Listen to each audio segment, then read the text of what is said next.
Elle rit doucement, presque en secret, penchée au-dessus de l'évier où quelques gouttes perlaient encore sur les verres qu'elle venait de rincer. La lumière jaune de la cuisine dessinait des halos sur sa nuque, mouillée par la pluie qu'elle n'avait pas pris le temps d'essuyer. Sa robe de chambre, légère, pendait ouverte sur un vieux t-shirt froissé. Je restais figé dans l'encadrement de la porte, trempé, glacé, incapable de savoir si c'était la pluie ou le silence qui m'avait poussé là. Elle se retourna, me vit et son regard s'attarda une seconde de trop. Juste assez pour faire taire tout ce qui bougeait en moi. « Tu vas attraper froid, dit-elle. »« Je sais, répondis-je. » Je ne bougeais pas. Elle non plus. Je suis arrivé à Toulouse un dimanche de septembre, le genre de journée où le soleil chauffe encore les trottoirs mais où les ombres commencent à trahir l'automne. J'avais loué un petit appartement au rez-de-chaussée d'une maison divisée en deux. Un duplex ancien, avec des volets à moitié repeints et un jardinet laissé à l'abandon. J'étais seul, avec un matelas roulé, un canapé élimé acheté sur le bon coin, et 2 sacs de livres que je n'avais pas ouverts depuis des mois. Je venais de quitter mon master à Bordeaux. Sans éclat. Sans explication à donner, sinon celle qu'on évite, je ne savais plus pourquoi je faisais ce que je faisais. J'avais 30 ans, un diplôme en friche, et cette sensation tenace que tout le monde avançait sauf moi. Le propriétaire, un type affable croisé 2 fois, m'avait dit en remettant les clés, « La dame du dessus, elle est discrète. Vous verrez, pas d'histoire, pas de bruit. » Je n'avais pas demandé son nom. Je l'ai découvert 2 jours plus tard. Un matin, on a frappé doucement à ma porte. Elle tenait un petit panier en osier avec 3 muffins encore tièdes. « Pour vous souhaiter la bienvenue », avait-elle dit avec ce demi-sourire qui laisse deviner qu'on ne s'attend à rien en retour. Elle s'appelait Élise. Elle devait avoir la quarantaine bien entamée, peut-être un peu plus, mais elle portait le temps comme on porte un foulard, avec une sorte de légèreté détachée. Elle avait des cheveux châtains tirés en arrière, des taches de rousseur à peine visibles sur le haut de la poitrine, et cette façon de parler bas qui vous oblige à tendre l'oreille. Ce jour-là, elle portait un pantalon de lin, un pull bleu marine ample, les pieds nus. Rien de sophistiqué. Mais tout, chez elle, semblait peser, calme, maîtrisé. Une présence qui ne cherchait pas à occuper l'espace, mais qui le modifiait sans rien dire. « Merci », dis-je en prenant le panier. « Fallait pas. » Elle haussa les épaules avec un sourire doux. « Je sais. » Elle jeta un regard furtif à l'intérieur. Des cartons, des piles de livres, des tasses sales sur le meuble d'entrée. « Vous êtes seul ?» demanda-t-elle. J'acquiesçai. Juste moi. Elle sembla hésiter une fraction de seconde. Ce n'était pas de la pitié dans ses yeux. Plutôt une forme de reconnaissance silencieuse. Si vous avez besoin de quoi que ce soit, du sucre, des outils, je suis juste au-dessus. Je la remerciai encore. Elle s'éloigna d'un pas léger, puis se retourna sur le seuil. Ah, et, je joue un peu de piano, le soir. Ça ne vous dérange pas ? Je secouai la tête. J'aime bien la musique. Elle eut un sourire presque tendre. Tant mieux. Cette nuit-là, alors que je mangeais sans faim un reste de salade industrielle, les premières notes sont venues. Discrètes. Lentes. Pas vraiment une mélodie. Plutôt un murmure. Un morceau improvisé, ou peut-être répété 100 fois. Je me suis assis par terre, dos contre le mur, et j'ai écouté comme on écoute une langue oubliée. Les jours suivants, je l'apercevais par bribes. Un rideau qui bougeait à l'étage. Une ombre sur la rambarde du balcon. Le grincement de ses pas sur le parquet au-dessus de ma chambre. Le tintement régulier de la vaisselle quand elle dînait seule. Il y avait quelque chose de rassurant dans cette présence diffuse. Comme si sa manière d'exister juste au-dessus de moi redessinait la solitude sans la briser tout à fait. On se croisait parfois dans la rue, quand je revenais du supermarché ou d'un rendez-vous chez Pôle emploi. Elle portait toujours des vêtements amples, neutres, aux textures douces. Des pulls en mohair, des écharpes nouées sans façon, des jeans délavés par les lessives. Elle ne s'excusait jamais de me croiser, ne me posait pas de questions inutiles. Elle me regardait. Simplement. Et parfois, elle souriait, mais sans qu'on sache pourquoi exactement. Un matin, alors que je rentrais sous une pluie fine, j'ai vu qu'elle essayait de rentrer une grande plante en pot, un figuier d'intérieur, par sa porte d'entrée.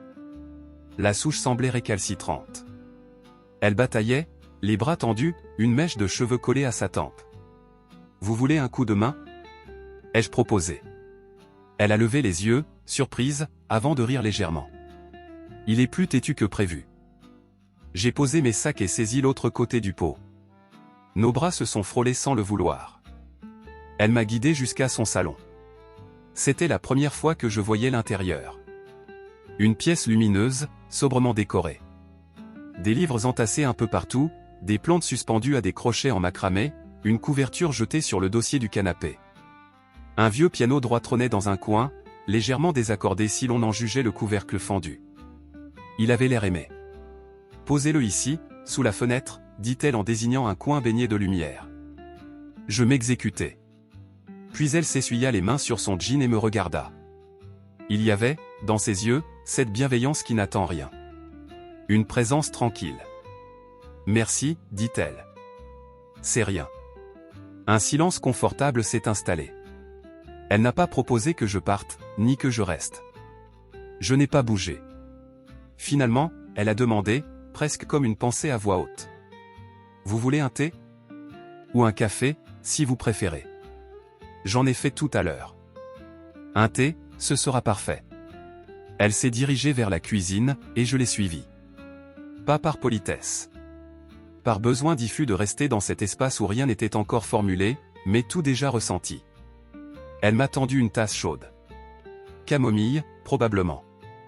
Nous nous sommes assis autour de la petite table ronde près de la fenêtre. Dehors, les passants passaient, indifférents à notre présence, à cette bulle douce qu'on formait. « Vous avez quitté vos études pour venir ici ?» demanda-t-elle doucement. Je me suis raidi un peu. La question était simple, mais les réponses, elles, ne l'étaient pas. Plus ou moins. Disons que j'ai arrêté parce que je n'en pouvais plus de faire semblant. Elle acquiesça lentement. C'est courageux, vous savez. Ça ressemblait plus à une fuite, pour être honnête. Elle me regarda longuement, puis dit. Parfois, ce qu'on appelle fuite, c'est juste un instinct de survie qu'on n'a pas encore appris à respecter. Je n'ai rien répondu. J'ai bu une gorgée de thé. Il avait le goût de la chaleur lente. Elle s'est levée et s'est dirigée vers le piano. « Vous voulez que je joue quelque chose ?» J'ai hoché la tête. Ses doigts ont trouvé les touches sans hésitation. Elle a laissé échapper une suite d'accords flous, presque improvisés. Ce n'était pas une mélodie. C'était un aveu sans mots. Un souffle.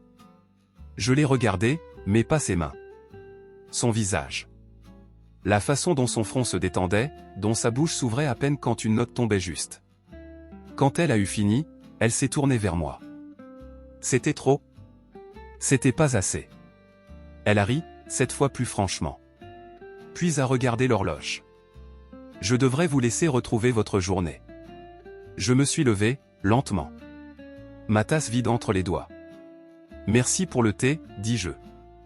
Merci pour le figuier, répondit-elle. Avant que je ne passe la porte, elle ajouta.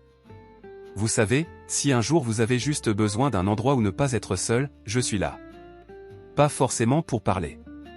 Juste, là. Je l'ai regardée. Elle ne plaisantait pas. Elle n'était pas en train de séduire. Elle ouvrait une porte qu'elle-même n'avait pas encore osé franchir. C'est pareil pour vous, ai-je dit. Elle a souri. Mais cette fois, le sourire n'a pas tout à fait atteint ses yeux. Je suis sorti dans l'air plus froid qu'à mon arrivée. Mon cœur battait trop vite pour une simple plante déplacée et une tasse de camomille. Mais ce n'était pas ça. C'était le début d'autre chose. Un frémissement. Une attente. Les semaines ont commencé à s'étirer comme les ombres de fin d'automne, longues, lentes, silencieuses. Je ne saurais dire si nous nous sommes rapprochés ou simplement habitués à la présence de l'autre. Mais les échanges devinrent plus fréquents, moins accidentels. Elle toquait parfois à ma porte avec une assiette de biscuits, une tranche de tarte, un reste de gratin. Toujours accompagné d'un « j'ai fait trop » qui sonnait moins comme une excuse que comme une permission. Une fois, elle m'a rendu un Tupperware que j'avais oublié chez elle, rempli cette fois de petites parts d'une tarte aux figues encore tiède. Je crois que j'en ai fait exprès de trop, a-t-elle avoué en souriant. Je l'ai invitée à entrer. Elle n'a pas hésité. Nous nous sommes installés sur mon vieux canapé. Le plat entre nous, 2 fourchettes, 2 verres de vin. La lumière de ma lampe de bureau baignait la pièce d'une clarté douce, presque irréelle.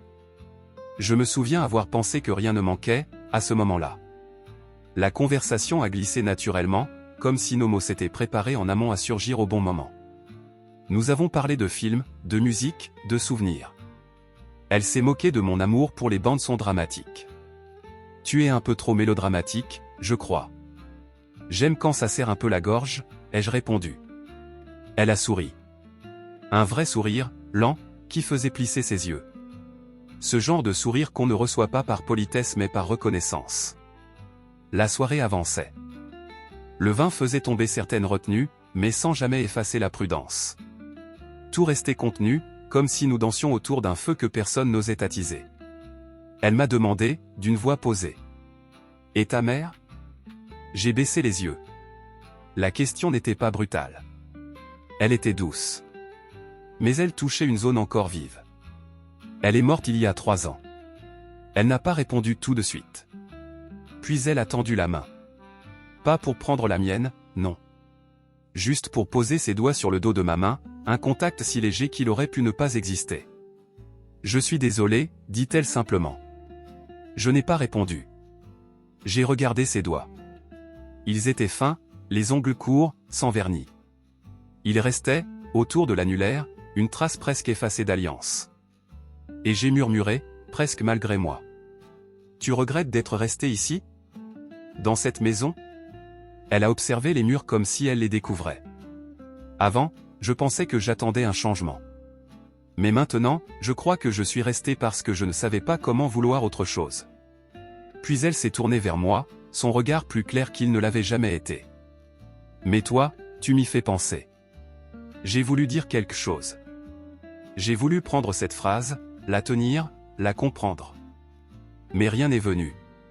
Alors je suis resté là, silencieux, les sens en éveil. Elle a baissé les yeux. Je ne sais pas ce que je fais, tu sais. Moi non plus. Elle a souri faiblement. Je crois que c'est pour ça que ça me touche. Elle est partie tard. Très tard. Il faisait froid, dehors. Je l'ai regardée monter les escaliers. À mi-hauteur, elle s'est retournée. Il n'y avait plus de sourire.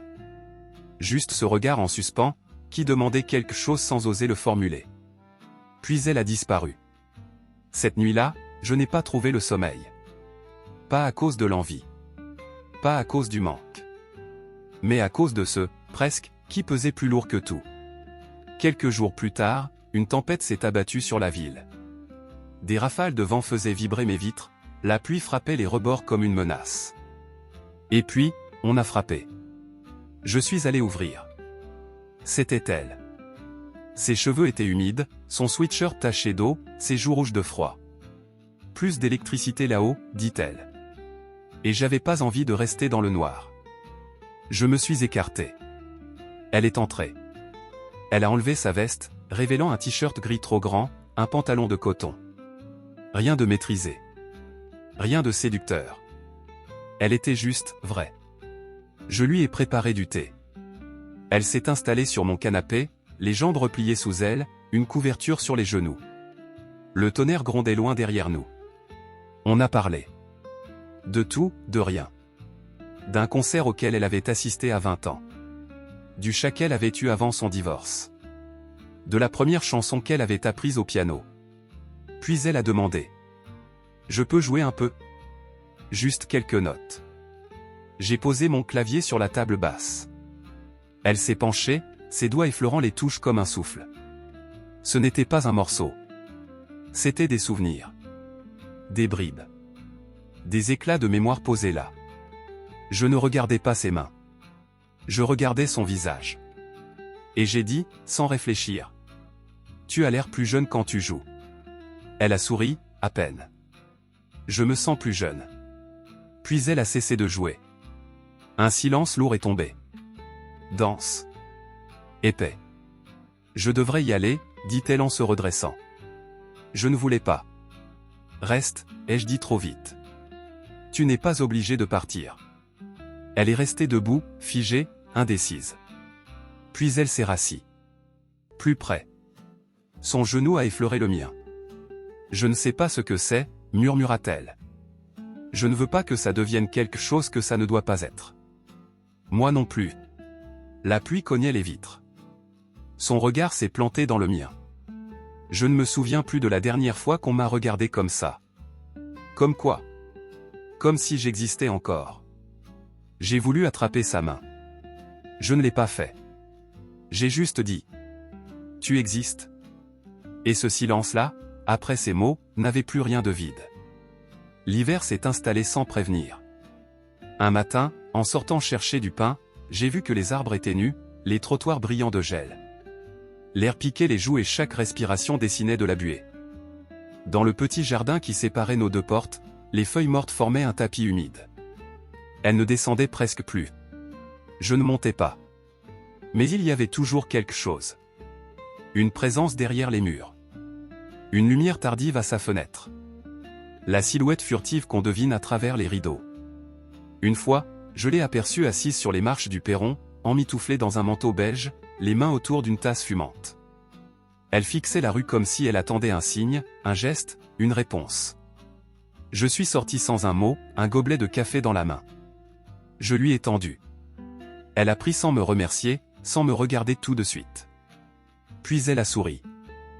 Et s'est décalée légèrement pour que nos épaules se frôlent. On n'a rien dit. Mais dans ce silence, il y avait une paix que je n'avais connue nulle part ailleurs. Ce vendredi-là, elle m'a invité à dîner chez elle. Elle avait préparé une soupe de légumes, simple, parfumée, et du pain maison encore tiède. Rien d'ostentatoire. Mais la nappe repassée, les bougies allumées, la bouteille de vin déjà débouchée, tout disait autre chose. Une attente. Une vulnérabilité offerte sans mots. Quand je suis entré, elle m'a regardé comme si elle se demandait si elle faisait une erreur. Ou si elle espérait, au contraire, que cette soirée en soit une. C'est rien de spécial, m'a-t-elle dit. Mais j'avais envie de cuisiner pour quelqu'un. J'ai hoché la tête. Je n'ai pas dit que pour moi, c'était déjà beaucoup. Nous avons mangé lentement, dans une lumière douce, une playlist de vieux standards de jazz en fond. Je lui ai demandé pourquoi ce disque. Parce qu'il me donne l'impression que je ne perds pas mon temps. Plus tard, nous étions assis sur son canapé. Elle avait ramené un plaid, nous l'avions posé entre nous sans vraiment nous couvrir. Le vin déliait les silences sans les forcer. Tout devenait plus poreux. Et soudain, sans prévenir, elle a parlé de son ex-mari. Ce n'était pas un mauvais homme. Il était même, bon, parfois. Mais on a construit quelque chose qui ne voulait pas se construire. On attendait que ça commence vraiment, et ça n'a jamais commencé. Et un jour, on s'est rendu compte qu'on vivait dans le souvenir d'une promesse qui n'avait jamais été tenue. J'ai écouté. Sans jugement. Juste avec l'attention d'un homme qui comprend ce que c'est que d'habiter un vide. Elle m'a regardé, jambes repliées sous elle. Tu crois qu'on peut rater quelqu'un sans jamais l'avoir eu vraiment? J'ai pris une seconde. Oui. Je crois qu'on peut se rater même quand on est là. Même quand tout est possible. Ses doigts effleuraient le rebord du plaid. Elle ne me touchait pas. Mais sa main n'était pas loin. La mienne non plus. On aurait pu. Mais on ne l'a pas fait. Je devrais savoir où je vais, à mon âge, dit-elle dans un souffle. Tu n'es pas perdu, ai-je dit. Tu es en train d'avancer. C'est juste, brumeux. Un silence. Elle a détourné les yeux. Je pense à toi trop souvent. J'ai fermé les yeux une seconde. Moi aussi. Elle n'a pas bougé. Et moi non plus. Nos mains étaient proches. Juste assez pour que la chaleur circule sans se dire. Puis je me suis levé. Elle m'a raccompagné jusqu'à la porte. Le couloir était silencieux. Sa silhouette dans la pénombre semblait plus fragile, plus vraie. Je me suis retourné avant de franchir le seuil. Tu crois qu'on aurait été différent si on s'était connus à un autre moment? Elle m'a regardé longuement. Je ne veux pas d'un autre moment. Parce que je ne veux pas manquer celui-ci. Puis elle a pris ma main. Pas longtemps. Pas pour la garder. Juste pour la tenir, comme on tient quelque chose qu'on ne veut pas oublier. Et quand elle a lâché, ce n'était pas un adieu. C'était une reconnaissance. Et c'était suffisant. Le gel a gagné les vitres, puis les trottoirs, puis les silences. Un matin, je me suis réveillé d'un rêve étrange. Elle me tenait la main, simplement. Rien de plus. Mais ce geste-là, dans la lumière bleue d'un rêve, avait la densité d'un monde entier. Quand je me suis levé, j'ai regardé mes doigts comme s'ils en portaient encore la trace. Elle n'est pas descendue ce jour-là. Ni le suivant. Le troisième, l'inquiétude a supplanté la pudeur. J'ai monté les marches et frappé, doucement. Elle a ouvert lentement. Pas maquillée. Un pull trop grand sur les épaules, les cheveux défaits, le visage creusé par quelque chose de plus vaste que la fatigue. J'ai réfléchi, dit-elle avant même que je parle. À nous ? Elle a souri. Un sourire sans éclat. À ce qui n'est pas, nous. À l'espace qu'on occupe, sans le dire. Ce qu'on prend. Ce qu'on laisse. Je suis entré. L'odeur familière de bergamote, mélangée cette fois à quelque chose d'un peu plus triste, le reste d'un gâteau, oublié, froid sur la table. Je ne regrette rien, ajouta-t-elle. Moi non plus. Elle a marché lentement vers la fenêtre. La lumière d'hiver baignait la pièce d'un blanc sec, presque cruel. Mais je me demande, parfois, ce qu'on fait de tout ça. S'il y a un endroit où ça va. Ou si ça reste là, suspendu. Comme un souffle qu'on retient trop longtemps. Je me suis approché. J'ai voulu poser la main sur son épaule. Mais je ne l'ai pas fait. Je ne veux pas qu'on fasse semblant, ai-je murmuré.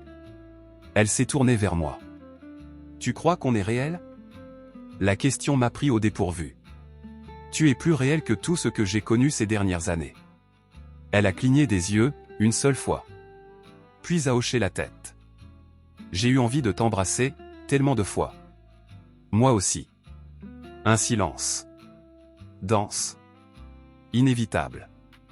Mais je savais que si je le faisais, j'allais casser quelque chose. Et ce que je ne veux pas perdre, c'est ce regard que tu poses sur moi. Ce calme. Cette façon de ne pas me demander d'être autre chose que ce que je suis, même quand je ne suis pas grand-chose.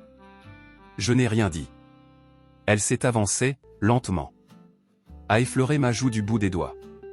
Son pouce a tracé une ligne invisible sous mon œil. Il n'y avait pas de larmes. Juste une reconnaissance silencieuse. Merci, a-t-elle dit. Pour ça. Pour me voir. Toujours, ai-je répondu.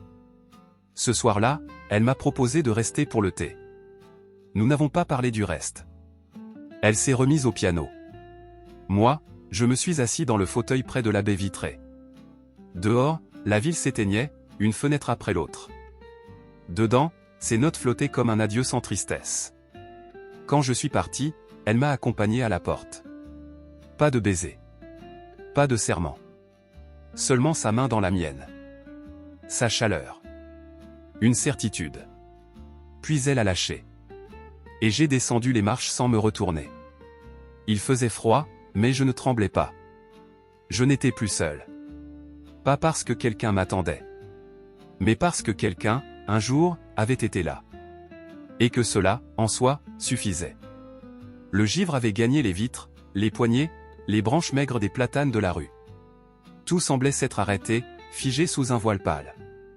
Même les sons semblaient plus lents. Le bruit de mes pas dans l'escalier. Le frottement du vent contre la façade. Le silence, de plus en plus plein, entre elle et moi. Nous nous croisions encore, parfois. Une fois, en bas des marches, elle portait une tarte aux pommes, couverte d'un torchon. Une autre fois, elle s'était assise dans le jardin avec un livre qu'elle ne lisait pas.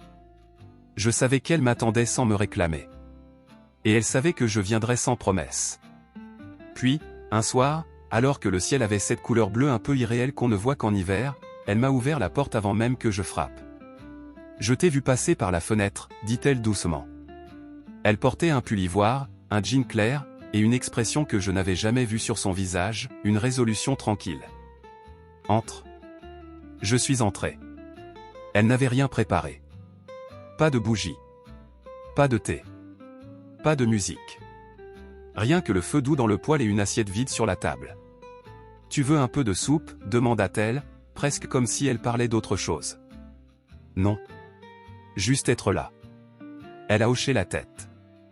S'est assise. Je l'ai rejointe sur le canapé. Nous avons parlé longtemps. Pas du passé. Pas du futur. Du présent. De ce que c'était que d'être là. De se regarder sans projet. De se reconnaître sans s'appartenir. Tu sais, a-t-elle murmuré, ce que je n'ai jamais osé te dire? Je l'ai regardée. Elle fixait le vide, les doigts noués. Que ce n'est pas toi qui es arrivé au mauvais moment. C'est moi qui n'ai pas su ouvrir assez grand. Je n'ai pas répondu. Je n'avais pas besoin. Tout en elle disait déjà l'essentiel. J'ai toujours eu peur de désirer. Peur que si je voulais trop fort, je perde tout. Alors j'ai préféré attendre. Attendre un moment plus simple. Un amour plus clair. Une vie qui ne serait pas bancale. Elle s'est tournée vers moi. Et puis tu es arrivé. Tu n'as rien demandé. Rien exigé. Tu m'as regardé comme si j'existais déjà entière, même fêlée. Sa voix tremblait un peu. J'ai tenu ta main, une fois. Et c'était tout ce que j'avais rêvé depuis des années. Je me suis approché. Lentement. Pour qu'elle puisse reculer si elle voulait. Elle ne l'a pas fait. Moi aussi, j'ai attendu, ai-je dit. Toute ma vie. Quelqu'un comme toi. Quelqu'un qui ne m'explique pas comment être, mais qui reste, même quand je ne suis pas sûr de mériter qu'on reste. Un silence long. Puis elle a souri. Doucement. Tristement. Alors pourquoi on ne s'aime pas, vraiment? Ma gorge s'est nouée. Peut-être qu'on s'aime déjà. Mais pas comme on pensait. Elle a fermé les yeux une seconde. Puis elle s'est penchée, lentement. Et son front a touché le mien. Pas ses lèvres. Pas sa main. Son front. Un contact d'enfant, de douleur, de pardon. Si je t'embrasse, murmura-t-elle, je ne pourrai plus rien reprendre. Et si tu ne le fais pas? Elle a reculé. Alors tu resteras intacte. Tu seras cette chose rare. La beauté qu'on a su ne pas abîmer. Nous avons pleuré. Pas fort. Pas comme dans les films. Mais lentement, discrètement. Comme deux êtres qui se savent vrais, mais pas faits pour durer. Elle a joué une dernière fois du piano ce soir-là. Pas pour moi. Pour elle. Pour ce qu'elle avait été, avec moi. Pour ce que je l'avais aidé à retrouver. Je suis resté jusqu'au silence. Puis je me suis levé. Elle m'a raccompagné à la porte. Sa main a trouvé la mienne. Juste assez longtemps pour que je la sente trembler. Juste assez pour me rappeler que j'avais compté. Merci, a-t-elle dit. Pour tout ce que tu n'as pas fait. Et pour tout ce que tu as été. J'ai hoché la tête. Tu es la chose la plus vraie qui me soit arrivée depuis longtemps. Elle m'a souri. Et cette fois, ses yeux suivaient. Puis elle a lâché ma main. Je suis descendu les marches. Il faisait froid, mais je ne grelottais pas. Quelque chose en moi s'était délié. Elle ne m'a pas regardé partir. Et je ne me suis pas retourné. Mais je savais, profondément, que ce que nous avions été resterait là. Pas comme un souvenir. Comme une empreinte. Et pour une fois, c'était assez.